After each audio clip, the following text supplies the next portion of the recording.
ಗದಗ್ನ ತೋಂಟದಾರ್ಯ ಮಠದ ಜಾತ್ರೆ ತೆರವುಗೊಳಿಸುವಂತೆ ಗದಗ್ ಬಂದ್ಗೆ ಕರೆ ನೀಡಿದ ಹಿನ್ನೆಲೆಯಲ್ಲಿ ಗದಗ್ ಬಂದ್ ಮಾಡದಂತೆ ಪ್ರತಿಬಂಧಕಾಜ್ಞೆ ಜಾರಿ ನಡೆಸಲಾಗುತ್ತದೆ. ತೋಂಟದಾರ್ಯ ಮಠದ ಸುತ್ತಲೂ ಬಿಗಿ ಪೊಲೀಸ್ ಬಂದೋಬಸ್ತ್. ಶ್ರೀರಾಮ ಸೇನೆ ಕಾರ್ಯಕರ್ತರಿಂದಲೂ ಕೂಡ ಪ್ರತಿಭಟನೆ ನಡೆಯುತ್ತಿದೆ. ಬಂದೋಬಸ್ತ್ ನಡುವೆ ಕೂಡ ಪ್ರತಿಭಟನೆ ಮಾಡಿದ ಶ್ರೀರಾಮ ಸೇನೆ ಹಾಗೂ ಕೆಲ ಸಂಘಟಕರು. ಇನ್ನು ಜಾತ್ರೆ ಬಳಿಯ ಬಿಲ್ಡಿಂಗ್ ಕಾಂಪೌಂಡ್ ಮೂಲಕ ರಥ ಬೀದಿಗೆ ಎಂಟ್ರಿ ಕೊಟ್ಟ ಪ್ರತಿಭಟನಾಕಾರರು.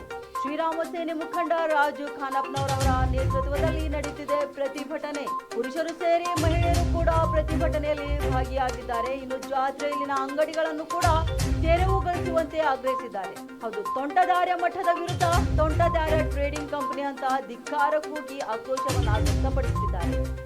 ಅನ್ಯ ರಾಜ್ಯದ ಅನ್ಯ ಕೋಮಿನ ವ್ಯಾಪಾರಿಗಳಿಗೆ ವ್ಯಾಪಾರ ಬೆಳೆಗೆ ನೀಡದಂತೆ ಆಗ್ರಹಿಸಿದ್ದಾರೆ. ಇನ್ನು ಪ್ರತಿಭಟನಾಕಾರರನ್ನು ಪೊಲೀಸರು ವಶಕ್ಕೆ ಪಡೆದಿದ್ದಾರೆ. ಅಷ್ಟೇ ಅಲ್ಲ, ಪ್ರತಿಭಟನಾಕಾರರನ್ನು ಪೊಲೀಸ್ ಜೀಪ್ ಮತ್ತು ವ್ಯಾನ್ ನಲ್ಲಿ ಕರೆದೊಯ್ದ ಪೊಲೀಸರು ನೂರಾರು ಜನರ ಪ್ರತಿಭಟನಾಕಾರರನ್ನು ಬಂಧಿಸಿದ್ದಾರೆ.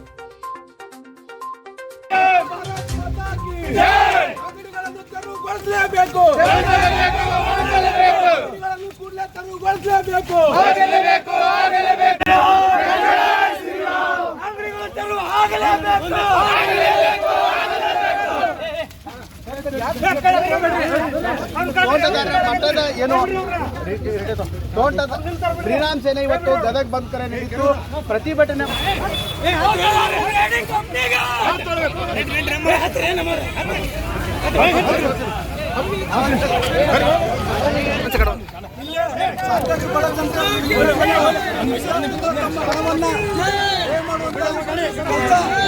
ಪೊಲೀಸ್